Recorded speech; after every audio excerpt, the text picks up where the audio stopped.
Session में हम लोग बीपीएससी और एस्टेट जो भी छात्र खास करके बीपीएससी का जो बिहार में कंप्यूटर शिक्षक का जो भर्ती का तैयारी कर रहे हैं या करने के बारे में सोच रहे हैं उनके लिए आज का सेशन बहुत ही बेहतर होगा।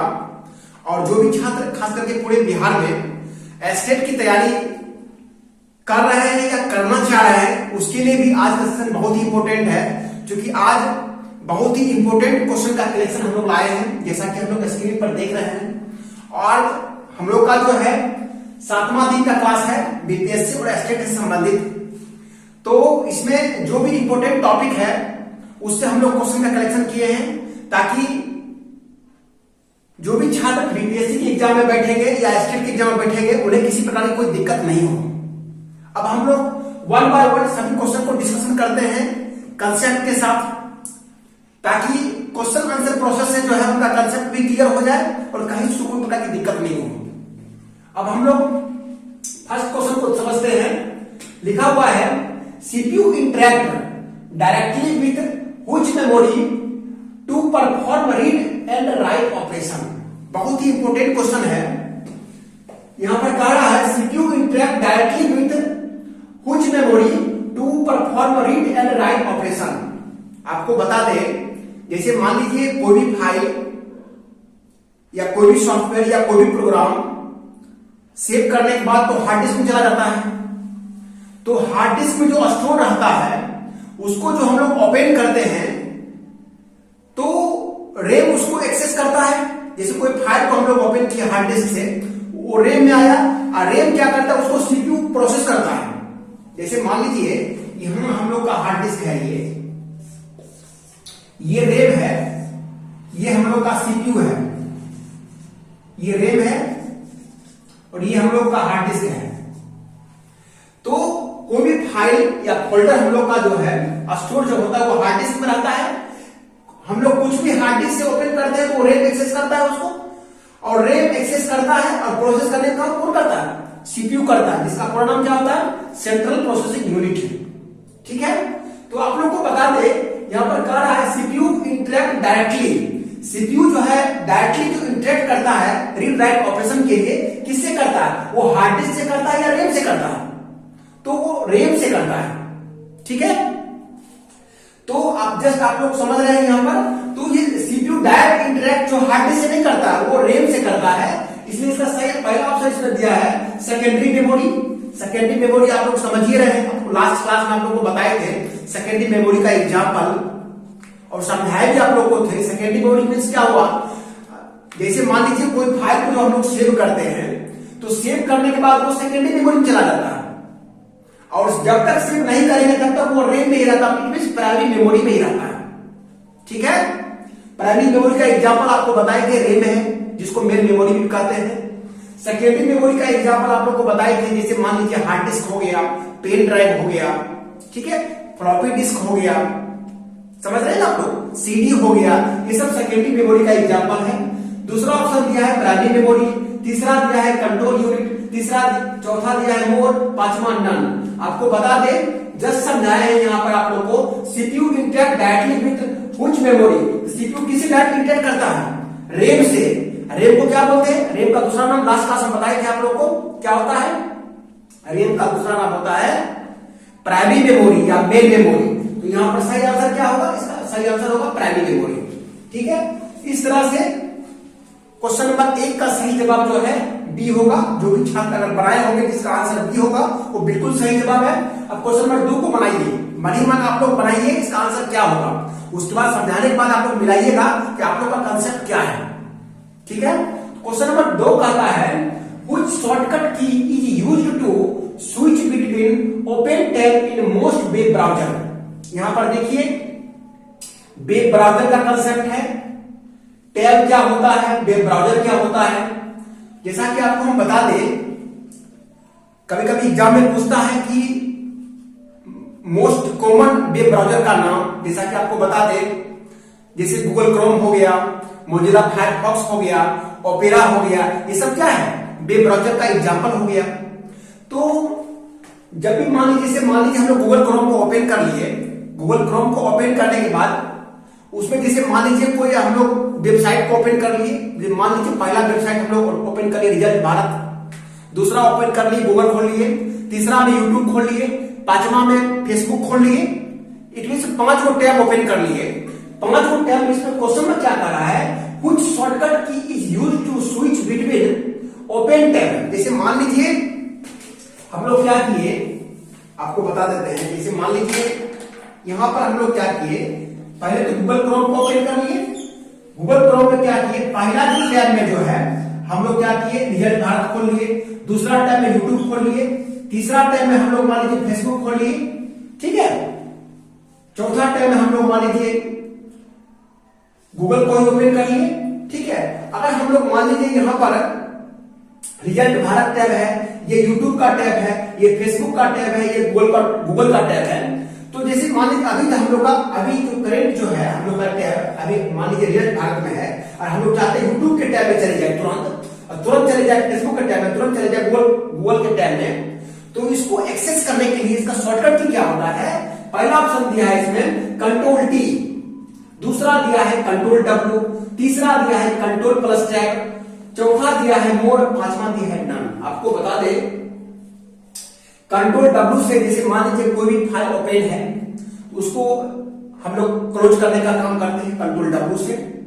कंट्रोल टी से नया टैब क्रिएट हो जाता है। जैसे मान लीजिए यहां पर गूगल क्रोम में 4 गो टैब खुला हुआ है, 5वां टैब को अगर खोलना है तो हम लोग कंट्रोल टी बटन दबाते हैं। जैसा कि आप लोग अभ्यास कर लीजिएगा, कंट्रोल टी शॉर्टकट की है कोई भी नया टैब को क्रिएट करने में, नया टैब को खोलने में। इस तरह से कंट्रोल प्लस टैब इसका सही आंसर होगा। कंट्रोल टैब जो ही दबाएंगे हम लोग, जैसे मान लीजिए पहला हम लोग का रिजल्ट भारत खुला हुआ है, अगर हम लोग मान लीजिए यूट्यूब खोलते हैं तो हम लोग कंट्रोल प्लस टैब दबाएंगे तो अभी हम लोग का फर्स्ट टैब में ऑटोमेटिक जो है वो स्विच हो जाएगा सेकेंड टैब में। अगर फिर हम लोग कंट्रोल टैब करते हैं तो फेसबुक खुल जाएगा। इट मींस इसमें चारों टैब के आपस में जो है वो स्विच होते रहेगा। जितना बार हम लोग कंट्रोल टैब दबाएंगे उतना बार स्विच अपना होते रहेगा। सभी कंसेप्ट को आप लोग याद रखिएगा। कभी कभी ये बीपीएससी के एग्जाम में या स्टेट के एग्जाम में सब टाइप का क्वेश्चन पूछ दिया जाता है, तो आप लोग कंसेप्ट क्लियर कर लीजिए।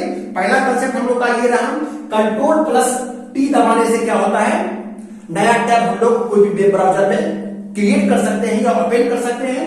कंट्रोल डब्ल्यू से जो भी फाइल ओपन है उसको क्लोज करने के लिए कंट्रोल डब्ल्यू बटन दबाते हैं। ऐसा एमएस वर्ड में भी होता है। कंट्रोल टैब, जैसे मान लीजिए कोई भी वेब ब्राउजर ओपन है और कंट्रोल प्लस टैब बटन दबाएंगे तो आपस में वो स्विच करने का काम करता है। अगर मान लीजिए पहला अगर टैब में रिजल्ट भारत है, अगर मान लीजिए अगर करंट कर्सर मान लीजिए अभी जो डायरेक्ट एक्सेस अवस्था में जो है अभी हम लोग का रिजल्ट भारत ओपन है, हम चाहते हैं तुरंत यूट्यूब में खोल जाए, यूट्यूब में चले जाए, तो कंट्रोल टैब दबाएंगे ऑटोमेटिक ये स्विच हो जाएगा। ठीक है, अब हम लोग क्वेश्चन नंबर 3 की तरफ बढ़ते हैं। क्वेश्चन नंबर 3 जो है इसका सही आंसर आप लोग मैं ठीक कर देता हूं। क्वेश्चन नंबर 3 जो है बहुत ही इंपॉर्टेंट है, जैसा कि हम लोग स्क्रीन पर देख रहे हैं। What is the keyword, what is the keyword, what is the keyboard shortcut to lock your computer screen. जैसे मान लीजिए हम लोग का ये कंप्यूटर स्क्रीन जो है, कंप्यूटर में जो है मान लीजिए जब कंप्यूटर हम लोग ऑन करते हैं तो हम लोग कंप्यूटर ऑन हो जाता है, तो हम लोग चाहते हैं स्क्रीन को लॉक कर दे। जैसे मान लीजिए हम लोग काम करते करते कहीं बाहर निकल जाते हैं, तो बाहर निकल जाते हैं, मान लीजिए 5 मिनट के लिए बाहर चले गए, बहुत सारे कर्मी ऑफिस में बैठा हुआ है, अगर कोई चाहे तो आपके सारे कंप्यूटर में कौन फाइल करना है तो देख सकता है। सिक्योरिटी पॉइंट ऑफ व्यू से जो है जो भी एक्सपर्ट यूजर होते हैं वो क्या करते हैं, वो कंप्यूटर को लॉक कर देते हैं।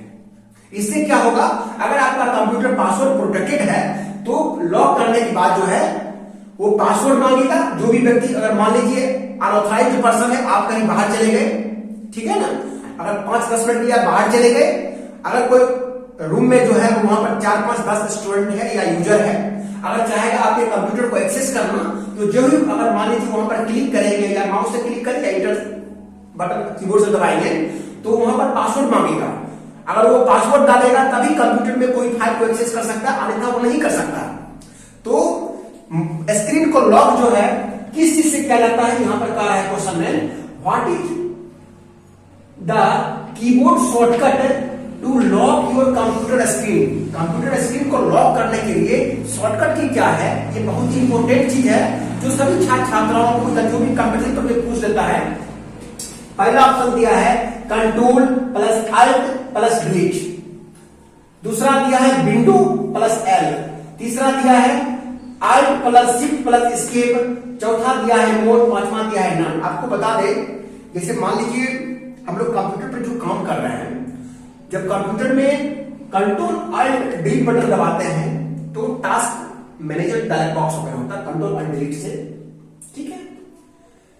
उसके बाद विंडो एल जो दबाते हैं हम लोग का इसी ऑप्शन से जो है हम लोग का विंडो या स्क्रीन जो है वो लॉक हो जाता है। विंडो बटन प्लस एल दबाएंगे हम लोग का स्क्रीन जो है लॉक हो जाएगा। उसके बाद जो भी अनऑथराइज्ड हम लोग कोई भी अदर पर्सन जो है कंप्यूटर को अगर चाहे एक्सेस करना तो वो पासवर्ड मांगेगा, या अगर पासवर्ड प्रोटेक्टेड रहेगा तभी पासवर्ड मांगेगा, अन्यथा वो नहीं मांगेगा। अब हम लोग अगले क्वेश्चन की तरफ बढ़ते हैं। अगला क्वेश्चन हम लोग के स्क्रीन पर है, the LSP and MSP of 1 2 4 3 2 4 7 are dash and dash। आपको बता दें यहाँ पर दो कंसेप्ट है, ये बहुत ही इंपॉर्टेंट क्वेश्चन है क्योंकि आज के सेशन में बहुत ही इंपॉर्टेंट क्वेश्चन का कलेक्शन हम लोग लाए हैं और हर एक एरिया से जिस एरिया से एस्टेट का सिलेबस बनता है या बीपीएससी का सिलेबस बनता है सभी एरिया को मैंने टच करने का प्रयास किया। और हम लोग का पर डे सेशन जो है 7 बजे शाम में जो है पर डे लाइव सेशन चलेगा। जो भी छात्र छात्राएं मान लीजिए पर डे क्लास करना चाहते हैं वो शाम में 7 बजे लाइव होकर क्लास कर सकते हैं। एक टाइम हम लोग फिक्स कर दिए हैं। और अभी एग्जाम का जो है बीपीएससी का हो या स्टेट का हो, स्टेट का एग्जाम तो मान लीजिए 1-2 मंथ में ले लिया जाएगा जैसा कि न्यूज मिल रहा है, और बीपीएससी जो कंप्यूटर शिक्षक की जो भर्ती परीक्षा है वो 2-3 मंथ में उसका भी एग्जाम ले लिया जाएगा। अभी हम लोग के पास 2-3 मंथ समय है बेहतर तैयारी करने के लिए।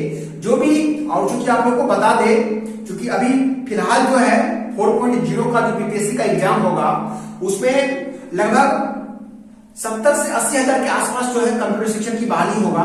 उसमें जो भी एक्टिव रहेंगे, जिसका कंसेप्ट क्लियर रहेगा वो सक्सेस कर जाएंगे, बेहतर चांस है। यह क्वेश्चन कह रहा है दी एलएसपी एंड एमएसपी ऑफ इतना इतना इतना आर डैश एंड डैश। पहले हम लोग समझते हैं एलएसपी क्या होता है, उसमें एलएसपी क्या होता है। इसका एलएसपी का पूरा नाम होता है लिस्ट सिग्निफिकेंट बिट, समझ रहे हैं आप लोग।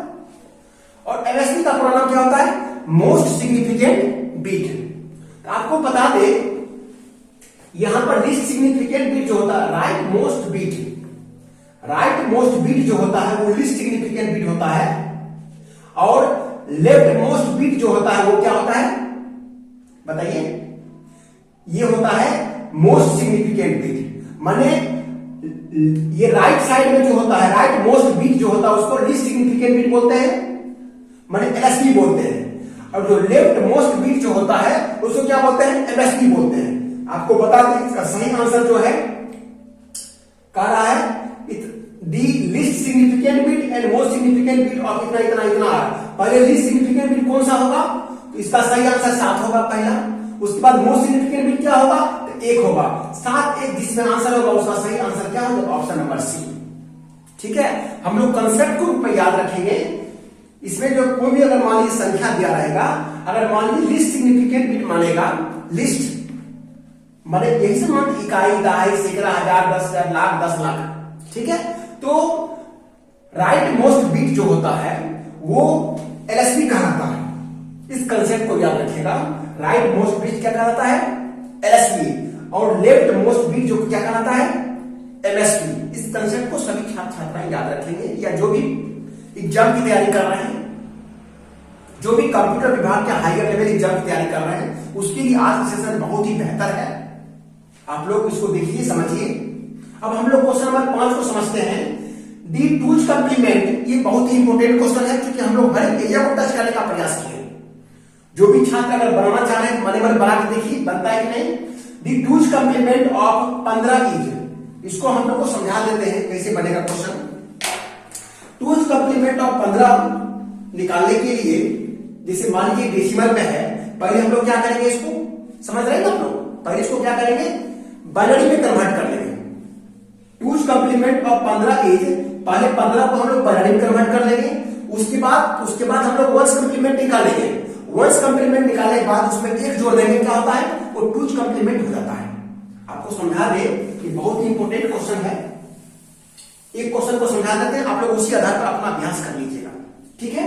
जैसे मान लीजिए टूज कंप्लीमेंट और 15 पूछ रहा है, तो सबसे पहले हम लोग क्या करेंगे, 15 चूंकि डेसिमल नंबर है उसको हम लोग बाइनरी में कन्वर्ट कर देंगे।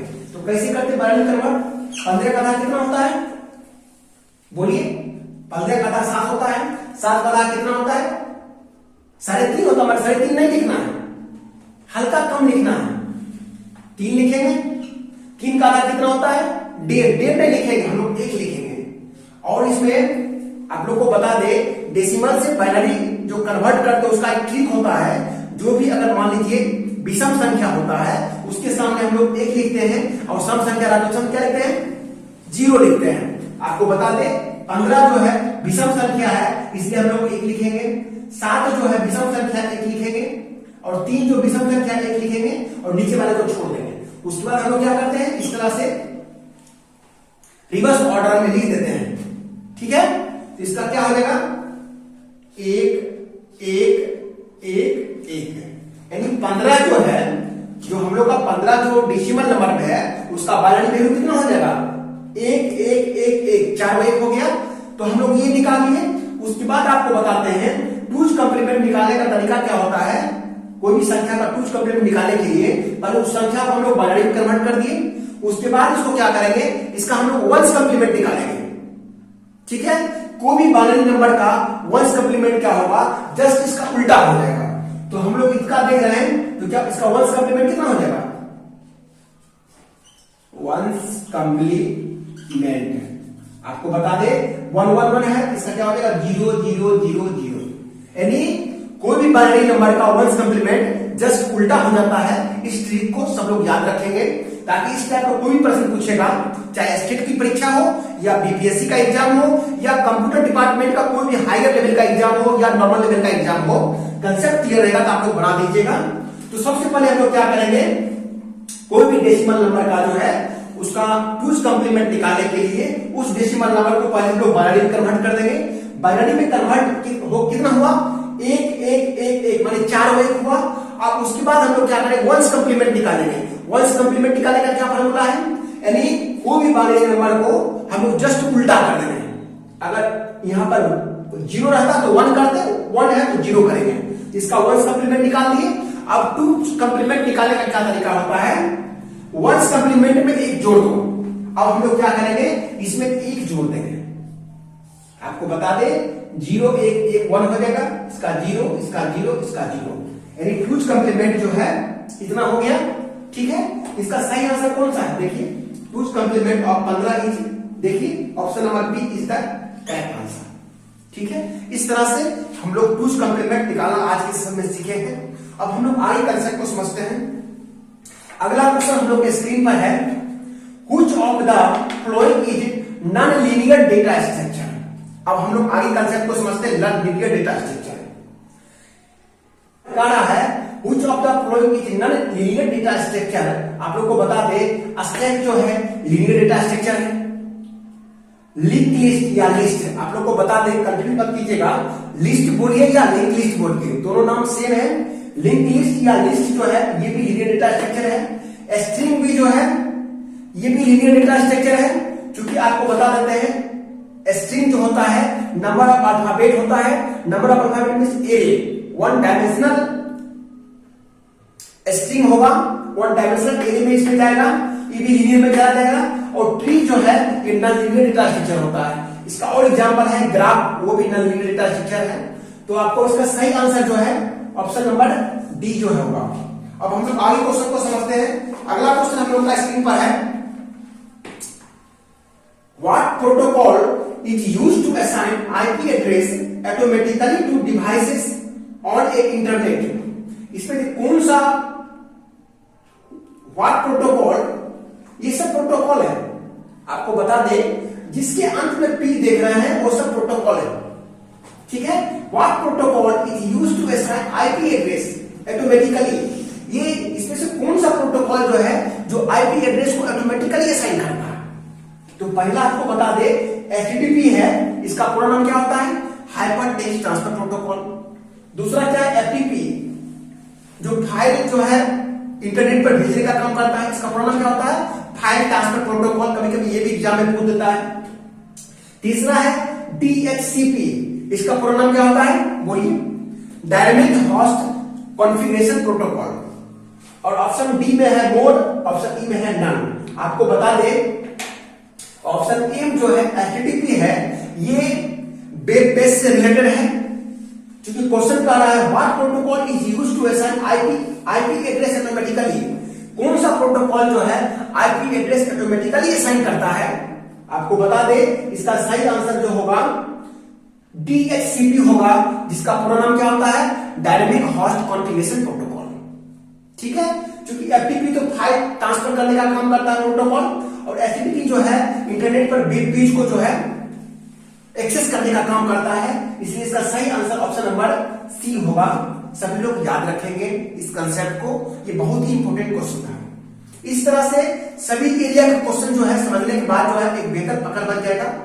अब हम आगे क्वेश्चन को समझते हैं। अगला क्वेश्चन है हम लोग के स्क्रीन पर, in relational database the data type of value in each column of a table is called।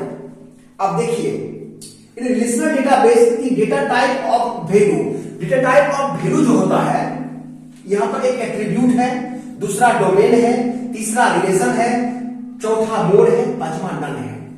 आप लोग को पहले समझिए क्वेश्चन को, ऑप्शन को भी समझिए, क्योंकि मैं प्रयास कर रहा हूं क्वेश्चन आंसर प्रोसेस जो है अधिक से अधिक आप लोगों को कंसेप्ट बना दे, कंसेप्ट क्लियर कर दे, अधिक से अधिक बेहतर नॉलेज को एडजस्ट कर दे आप लोगों को।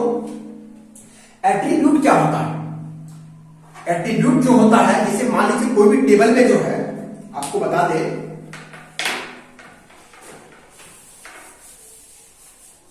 देखिए जैसे मान लीजिए ये हम लोग का टेबल है, ठीक है, इसमें जो है ये हम लोग का 1 2 3 4 कॉलम है, देख रहे हैं आप लोग। रो कितना है, 1 2 3 4, एक रो को और बना लीजिए, 1 2 3 4 5 हम लोग का रो है। कॉलम कितना है, 4 वो कॉलम है। आपको बता दे, एट्रीब्यूट जितना भी फील्ड होता है, ठीक है, फील्ड, इसको फील्ड बोलिए या एट्रीब्यूट बोलिए या कॉलम बोलिए, तीनों सिनोनिम समझिए आप लोग, समझ रहे हैं ना। इसको हम लोग फील्ड भी बोल सकते हैं, 4 फील्ड है या 4 एट्रीब्यूट है, ठीक है, या 4 कॉलम है, ठीक है। और इधर जो हम लोग देख रहे हैं 5 जो है, 5 रिकॉर्ड बोलिए या 5 रो बोलिए या 5 टपल बोलिए, ठीक है, तीनों सिनोनिम्स है, इस कंसेप्ट को याद रखिए। डोमेन, इसका सही आंसर तो डोमेन होगा, बाद में चर्चा करेंगे। रिलेशन क्या होता है, रिलेशन कहिए या टेबल कहिए, दोनों नाम सिनोनिम्स है। कभी कभी बहुत सारे स्टूडेंट जो है, बहुत सारे लोग कंफ्यूज करते हैं। रिलेशन मींस टेबल होता है, रिलेशन कहिए या टेबल कहिए। क्वेश्चन में कह रहा है, in relational database the data type of value in each column में जो डेटा टाइप का वैल्यू होता है, in relational database the data type of value in each column में जो डेटा टाइप का वैल्यू होता है उसको हम लोग डोमेन बोलते हैं। इसका सही आंसर ऑप्शन नंबर बी होगा, ठीक है। क्वेश्चन कर रहा है, in relational database the data type of value, यानी कोई भी कॉलम में, ईच कॉलम में, प्रत्येक कॉलम में जो डेटा टाइप का वैल्यू होता है उसको क्या बोलते हैं, बोलिए, उसको हम लोग जो है डोमेन बोलते हैं, ठीक है। अब हम लोग क्वेश्चन नंबर 9 की तरफ बढ़ते हैं। क्वेश्चन नंबर 9 जो है, in dash items are added at the end and remove from the other. बहुत ही इंपॉर्टेंट क्वेश्चन है, और ये क्वेश्चन जो है क्यू से लिया गया है। कह रहा है, इन, आप लोग बना के देखिए, in dash items are added at one end and remove from the other end. जैसे मान लीजिए स्टैक क्यू कंसेप्ट आप लोग को लास्ट क्लास में चर्चा किए थे, अभी भी थोड़ा समझा देते हैं आप लोग को। कह रहा है in dash item are added at one end and remove from other end. जैसे मान लीजिए एक एंड से जो है कोई हम लोग कोई डेटा को हम लोग क्या करेंगे, इंसर्ट करेंगे, और अदर एंड से जो है डेटा को डिलीट करेंगे। क्वेश्चन यही कह रहा है in dash item are added at one end and remove from the other end. ये कंसेप्ट किसमें होता है आप लोग को बता दें।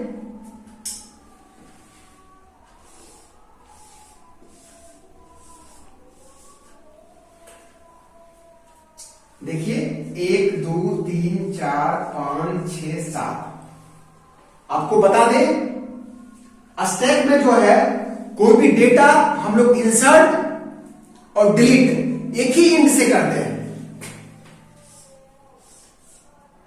जैसे मान लीजिए हम लोग का स्टैक है, इसका कंसेप्ट होता है स्टैक जो है ये कौन से कंसेप्ट पर काम करता है, फर्स्ट इन लास्ट आउट। जैसे मान लीजिए यहां पर 1 2 3 4 पहले हम लोग क्या किए 1 को डाले, उसके बाद 2 को डाले, उसके बाद 3 को डाले, उसके बाद 4 को डाले, इंसर्ट किए या डालिए या मान लीजिए उसको पुश किए।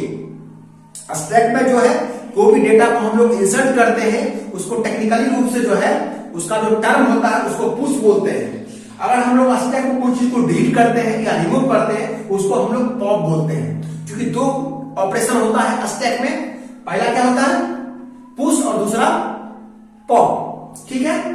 तो ये दोनों प्रोसेस जो है यानी इंसर्ट यानी पुश और पॉप ऑपरेशन जो है स्टैक में जो है एक ही इंड से होता है। एक ही इंड से जो है पुश भी करते हैं और एक ही इंड से पॉप भी करते हैं, ठीक है। मगर क्यू में क्या होता है, जैसे मान लीजिए ये मान लीजिए आपका इधर से हम लोग इंसर्ट कर रहे हैं, इधर से क्या करेंगे डिलीट करेंगे, ये क्यू में, ठीक है। आप लोग को बता दें क्यू में क्या होता है, जिस साइड से हम लोग मान लीजिए इंसर्ट करते हैं उसको हम लोग रियर बोलते हैं, और जिधर से हम लोग डेटा को जो है डिलीट करते हैं क्यू में उसको फ्रंट बोलते हैं, ठीक है। स्टैक में जहां हम लोग इंसर्ट करते हैं उसको पुश बोलते हैं और जिसको डिलीट करते हैं उसको हम लोग पॉप बोलते हैं। मगर क्यू में जो है जिस साइड से डेटा को हम लोग इंसर्ट करते हैं उसको रियर बोलते हैं, जहां से डेटा को डिलीट करते हैं उसको हम लोग फ्रंट बोलते हैं। क्योंकि दोनों एंड से काम होता है, एक एंड से क्यू में क्या होता है इंसर्ट होता है, तो दूसरे एंड से डिलीट होता है। जहां से इंसर्ट होता है उसको हम लोग रियर बोलते हैं, जहां से डिलीट होता है उसको हम लोग फ्रंट बोलते हैं, ठीक है। तो यहां क्वेश्चन कर रहा है in dash items are added at one end and remove from other end. In dash item किसमें जो है एक एंड से जो है इंसर्ट होता है, एक एंड से ऐड होता है और दूसरे एंड से क्या होता है रिमूव होता है। तो स्टैक में क्या होता है एक एंड से दोनों काम होता है, ऐड भी होता है और रिमूव भी होता है। मगर क्यू में क्या देख रहे हैं, एक एंड से जो है ऐड होता है, दूसरे एंड से रिमूव होता है। तो स्टैक तो होगा नहीं, इसका आंसर क्या होगा क्यू होगा। लिस्ट या लिंक लिस्ट ये भी नहीं होगा, ठीक है। इसका सही आंसर जो ऑप्शन नंबर बी होगा, ठीक है। अब हम लोग आगे क्वेश्चन को समझते हैं। अगला क्वेश्चन हम लोग के स्क्रीन पर है Which of the following data structure can store the homogeneous data element? क्योंकि आज मैक्सिमम क्वेश्चन हम लोग डेटा स्ट्रक्चर से उठाए हैं, ठीक है। इसी तरह से जो है जितना भी जो बीपीएससी का जो कंप्यूटर टीचर का सिलेबस है और एस्टेट का सिलेबस है, हम लोग हर एक एरिया का क्वेश्चन जो है बराबर आप लोग को जो है करेक्शन देते रहेंगे लेकर। और लाइव टाइम आप लोग 7 बजे अपराह्न 7 बजे याद रखिएगा, शाम को 7 बजे सभी लोग जो भी एक्टिव पर्सन है आप लोग इसको लाइक कर लीजिए, अधिक से अधिक दोस्तों को शेयर कर दीजिए ताकि बेहतर से बेहतर हम नॉलेज दे सके। तो आप लोग को बता दें which of the following data structure can store the homogeneous data element? Homogeneous किसको बोलते हैं, होमोजेनियस बोलिए या सेम डेटा टाइप बोलिए, ठीक है। आप लोग को बता दें स्टैक में जो है होमोजेनियस डेटा टाइप का इस्तेमाल होता है। अगर मान लीजिए स्टैक इट मींस कहने का ये हुआ एरे में क्या होता है होमोजेनियस डेटा एलिमेंट का उपयोग होता है। जैसे मान लीजिए एरे में अगर अगर 5 डेटा है, 1 2 3 4 5 6 7 डेटा है, अगर मान लीजिए एक अगर मान लीजिए स्ट्रिंग टाइप है, ठीक है, तो सब स्ट्रिंग टाइप ही होगा। अगर मान लीजिए अगर एक इंटीजर है तो सब इंटीजर ही होगा एरे में। अगर सेम डेटा टाइप अगर होता है तो उसको हम लोग होमोजेनियस बोलते हैं, और होमोजेनियस डेटा एलिमेंट जो है एरे में काम करता है, ठीक है। उसका सही आंसर जो है ऑप्शन नंबर ए होगा, ठीक है। अब हम लोग क्वेश्चन नंबर 11 को समझते हैं। When does top value of the stack changes. अब स्टैक में जो है टॉप वैल्यू कब चेंज करता है, अब हम उसको समझाते हैं। आज कंसेप्ट आप लोग का क्लियर ही कर देते हैं, क्योंकि इससे बार बार क्वेश्चन पूछे जाते हैं। जो भी एडवांस कंपटीशन है कंप्यूटर डिपार्टमेंट का, चाहे वो बीपीएससी का हो या स्टेट का हो या रेलवे टीचर का हो या नवोदय विद्यालय का हो या केंद्रीय विद्यालय का हो, ठीक है, इस टाइप का सिलेबस मैच करता है स्टैक और क्यू डेटा स्ट्रक्चर से। तो हम आप लोग को बताते हैं। क्वेश्चन कह रहा है when does top value of the stack changes. Stack में टॉप का वैल्यू जो है कब चेंज करता है, ठीक है। आप लोग को बता दें स्टैक में जो है जहां हम लोग डेटा को इंसर्ट करते हैं उसको हम लोग पुश बोलते हैं, डिलीट करते हैं उसको पॉप बोलते हैं। एक टॉप होता है, ठीक है। आप लोग समझाते हैं, जैसे मान लीजिए यहां पर 1 हो गया, 2 हो गया, 3 हो गया, 4 हो गया। मान लीजिए अभी स्टैक का साइज जो है, कोई पूछेगा कितना बताइएगा आप लोग। स्टैक का साइज यहां पर 4 होगा। टोटल संख्या कितना इसमें है, कितना एलिमेंट है स्टैक में, 4 है। 1 2 3 4, यहां पर साइज जो है 4 हो जाएगा, या n बराबर 4 आपको लिख सकते हैं, ठीक है। ये चीज तो क्लियर है। स्टैक में कोई भी एलिमेंट को अगर ऐड करते हैं उसको पुश बोलते हैं, और डिलीट करते हैं तो पॉप बोलते हैं, ठीक है। अभी जो है और एक चीज और आपको कंसेप्ट क्लियर कर दे, कोई भी डेटा स्ट्रक्चर में जो है, कोई भी डेटा स्ट्रक्चर चाहे स्टैक हो या क्यू हो या मान लीजिए ट्री हो या ग्राफ हो, तो वो 0 से ही शुरू होता है, ठीक है। तो आपको बता दे इसका जो है एड्रेस जो है 0 1 होगा, उसके बाद 0 होगा, पहला एलिमेंट, पहला जो एलिमेंट होगा, पहला जो डेटा होगा उसका क्या एड्रेस होगा 0, उसके बाद दूसरा का 1 होगा, तीसरा का 2 होगा, चौथा का 3 होगा। अब आपको बता दें यहां पर टॉप का एड्रेस कितना हो गया 3, टॉप का एड्रेस कितना हो गया 3। हम लोग क्या देखते हैं, टॉप बराबर तो आप लिख सकते हैं n-1। स्टैक का जितना साइज होगा, स्टैक का जितना साइज होगा उसमें से 1 माइनस कर दीजिए, तो वो टॉप का वैल्यू निकल जाता है। अगर मान लीजिए इसमें एलिमेंट जो है अगर 5 होगा, ठीक है, 4 भी है ना, जब एलिमेंट इसमें 5 होगा तो टॉप का साइज कितना हो जाएगा 4, n-1। अब समझाते हैं आपको कि टॉप का वैल्यू जो अभी 3 है। अब देखिए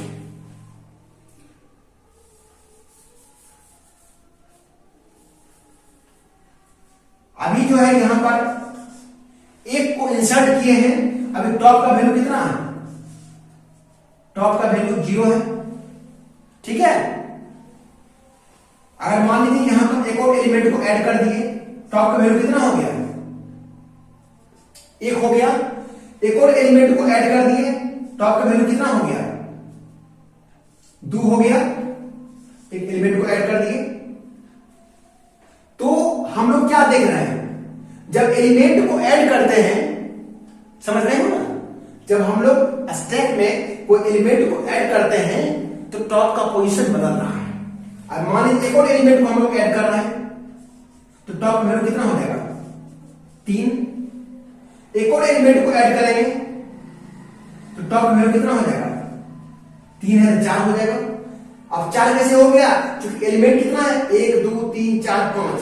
आप लोग को जस्ट बताए हैं टॉप का साइज कैसे होता है n-1, जितना संख्या हो उसमें से 1 कम। टॉप का वैल्यू कितना हो गया 3 हो गया। यहां पर 4 हो गया, क्योंकि संख्या कितना है 5 है। अब देखिए इसको हम लोग पॉप कर दिए, पॉप कर दिए। अब टॉप का साइज कितना हो गया 3, फिर इसको पॉप कर दिए, मैं डिलीट कर दिए। अब टॉप का साइज कितना हो गया 2, फिर इसको पॉप कर दिए, हटा दिए, डिलीट कर दिए। टॉप का साइज कितना हो गया 1, फिर इसको पॉप कर दिए, टॉप साइज कितना हो गया 0। कंसेप्ट क्या आप लोग सीखे, स्टैक में जो है जब भी कोई एलिमेंट को हम लोग ऐड करते हैं, ठीक है, उसको पुश ऑपरेशन बोलते हैं, तो भी टॉप का पोजीशन बदलता है। अगर कोई एलिमेंट को डिलीट करते हैं या पॉप करते हैं तो भी टॉप का पोजीशन बदलता है। तो इसका सही आंसर क्या होगा आप समझिए, बिफोर डिलीशन। क्या डिलीट करने से पहले टॉप का पोजीशन चेंज होता है? नहीं, डिलीट करने के बाद ही चेंज होता है। इतना ही होगा। व्हाइल चेकिंग अंडरफ्लो, अंडरफ्लो है कि ओवरफ्लो है, चेक करते समय तो कुछ नहीं होता है, चेक करते समय मेरे टॉप का पोजीशन वही रहेगा। At the time of deletion, क्या डिलीशन के समय टॉप का पोजीशन बदलता है? नहीं, डिलीट करने के बाद में बदलता है या इंसर्ट करने के बाद बदलता है। तो क्या आंसर होगा आफ्टर डिलीशन। जब हम लोग स्टैक में जो है कोई एलिमेंट को डिलीट करते हैं या ऐड करते हैं तब हम लोग का टॉप का पोजीशन बदलता है। इसलिए इसका सही आंसर जो ऑप्शन नंबर 11 होगा। ठीक है, कंसेप्ट क्लियर है ना? आप लोग आवाज क्लियर हो रहा है? अब देखिए, अब हम लोग क्वेश्चन नंबर 12 को समझते हैं। इस तरह से अगर पर डे अगर सामने 7 बजे आप लोग लाइव हो जाते हैं तो आप लोग को मैं बेहतर कंसेप्ट 2 से 3 मंथ में दे देंगे लेकर, और बीपीएससी या स्टेट का हर एक पार्ट का जो सिलेबस है उसमें से जो भी महत्वपूर्ण वीवीआई क्वेश्चन होगा आप लोगों को मैं देने का पूर्ण प्रयास करेंगे। जो भी छात्र बीपीएससी का या स्टेट का या कंप्यूटर में बेहतर पकड़ बनाना चाहते हैं वो पर डे शाम में 7 बजे हमारे चैनल से जुड़ के वो बेहतर ज्ञान को अचीवमेंट कर सकते हैं। ठीक है, अब हम लोग क्वेश्चन नंबर 12 को समझते हैं। क्वेश्चन नंबर 12 कहता है in a priority queue insertion and deletion takes place eight.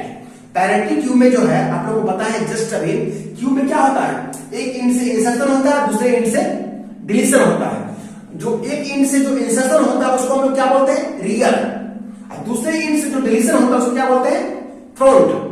Concept को आप लोग याद रखिए, क्योंकि डेटा स्ट्रक्चर से जो है एकदम कंसेप्ट क्लियर रहेगा तो डेटा स्ट्रक्चर क्वेश्चन रहता ही हर एक एग्जाम में है, हर एक कंपटीशन में है, तो ज्यादा पकड़ बन जाएगा। तो इसमें कह रहा है पैरिटी क्यू क्या होता है आपको बता दे। पैरिटी क्यू का 2 टाइप होता है, एक असेंडिंग एक डिसेंडिंग। असेंडिंग पैरिटी क्यू और डिसेंडिंग पैरिटी क्यू बढ़ते क्रम में घटते क्रम में। तो आपको बता दे in a priority queue insertion and deletion takes place at front end rear end, only at rear end, only at front end, any position, और ऑप्शन ई में है नन ऑफ दीज। आपको बता दे क्यू में तो हम लोग सीखे हैं एक इंड से इंसर्शन होता है, दूसरे इंड से डिलीशन होता है। जिस साइड से इंसर्शन होता है उसको हम लोग क्या बोलते हैं रियर, और दूसरे इंड से जो डिलीशन होता है उसको क्या बोलते हैं फ्रंट। मगर आपको बता दे इन पैरिटी क्यू का टाइप हम लोग जानते हैं, ये जो है असेंडिंग पैरिटी क्यू या डिसेंडिंग पैरिटी क्यू होता है। इसमें क्या होता है कि किसी भी क्या बोलते हैं किसी भी पोजीशन से हम लोग इसको हम लोग इंसर्ट भी कर सकते हैं और डिलीट भी कर सकते हैं। ठीक है, इसलिए इसका सही आंसर जो है ऑप्शन नंबर डी होगा। अब हम लोग क्वेश्चन नंबर 13 को समझते हैं। What will be the value of top if there is a size of stack is 5। अभी जस्ट आप लोग को बताए हैं अगर स्टैक का साइज 5 है तो टॉप वैल्यू कितना होगा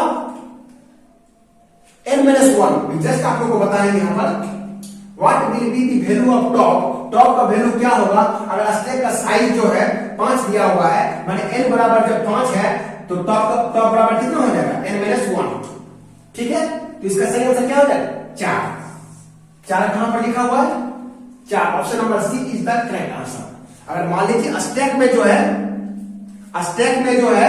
अगर स्टैक का साइज जो है अगर दिया रहेगा तो हम लोग टॉप का वैल्यू आराम से निकाल सकते हैं। ठीक है, अब आगे क्वेश्चन नंबर 14 को समझते हैं। क्वेश्चन नंबर 14 कहता है insertion and item into the stack is called dash operation and deletion of item from the stack is dash operation.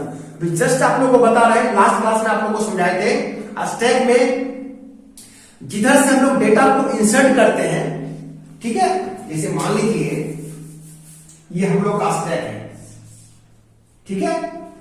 Insertion an element into the stack, जब हम लोग स्टैक में कोई एलिमेंट, ठीक है, insertion an element into the stack, stack में कोई element को हम लोग इंसर्ट करते हैं। जैसे मान लीजिए हम लोग इंसर्ट कर रहे हैं 4 को, फिर इंसर्ट कर रहे हैं 3 को, फिर इंसर्ट कर रहे हैं 7 को, तो insertion an element into the stack is called, जो हम लोग एलिमेंट को, जो स्टैक क्या बोलते हैं, एलिमेंट को जो इंसर्ट करते हैं उसको हम लोग पुश बोलते हैं।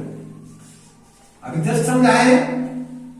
And deletion of item from the stack, अगर हम लोग डिलीट करते हैं उसको पॉप बोलते हैं। ये स्टैक में 2 महत्वपूर्ण वीवीआई ऑपरेशन होता है, पुश और पॉप। आप लोग याद रखिएगा, क्यू में जो है 2 महत्वपूर्ण ऑपरेशन है जो वीवीआई के लिए आप लोग रियर एंड फ्रंट, समझ रहे हैं ना आप लोग। अब देखिए इसका सही आंसर कौन सा हो जाएगा बताइए। पहला option number A is correct answer, push और पॉप। अब हम लोग आज के सेशन का लास्ट क्वेश्चन को समझते हैं, इसी के साथ आज का सेशन हम लोग खत्म करेंगे, ठीक है। लास्ट क्वेश्चन का रहा है which of the following is linear data structure. अभी जस्ट आप लोग को बताया है स्टैक जो है हम लोग का लीनियर डेटा स्ट्रक्चर है, लिस्ट या लिंक लिस्ट हम लोग का लीनियर डेटा स्ट्रक्चर है, स्ट्रिंग जो है लीनियर डेटा स्ट्रक्चर है, मोर नन। आप लोग बता दे जब सब लीनियर डेटा स्ट्रक्चर है तो इसका आंसर क्या है, ऑप्शन नंबर डी, ठीक है। इस तरह से आज का सेशन हम लोग का समाप्त होता है। आप लोग को अगर यह लाइव सेशन अच्छा लगा हो तो अपने दोस्तों को भी शेयर कर दीजिए, जो खास करके मान लीजिए स्टेट या बीपीएससी का तैयारी करने के बारे में सोच रहे हैं या कर रहे हैं, ठीक है। आप सभी को पूर्ण लाइव क्लास में प्रेजेंट होने के लिए, भाग लेने के लिए बहुत बहुत धन्यवाद। जय हिंद।